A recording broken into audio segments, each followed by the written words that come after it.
विहू क्रिश का गाना सुनेगा? चला तर मग विहांचं तर नाही झालेलं आहे, आपण पुढे वळूया. तर मी आज आणले होते हे आंबाड्याची फुलं. तुम्ही न तर पाहिलेच असतील आणि नाही पाहिले असतील तर आता पाहून घ्या. मम्मीनं आज ठरवलं होतं की याची चटणी करायची. मग या मग सगळे खायले बनवता सई घेऊ सगळे खायला. ओके. तर सर्वात पहिले आपण ह्या फुलांच्या पाकळ्या काढून घेऊ. मग या पाकळ्यांले चांगल्या प्रकारे धुवून घ्या. मग गुळी घ्यायचा आणि त्याला चांगल्या प्रकारे कापून घ्यायचा. हाताले लागेन असा कापायचा नाही बरं का. तेल गरम झालं की आपलं जिरं मोहरी टाकी द्यायचं आणि मग खंदेशी ठेसा टाकी द्यायचा. ठेशामध्येच चांगली हळद टाकी द्यायची आणि मग हळद टाकली की आपण ज्या पाकड्या धुયેल होत्या त्या टाकून द्यायच्या. मग थोडंसं मीठ टाकी द्यायचं चवीप्रमाणे.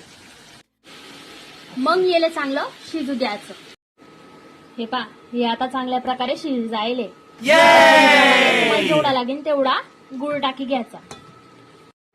आपल्याला चटणीले चांगलं घट्ट करायचंय म्हणून इले चांगलं शिजवतच राहायचं.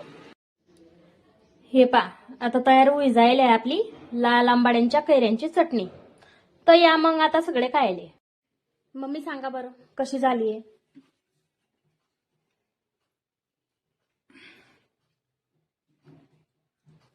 एकदम मस्त झाली आहे.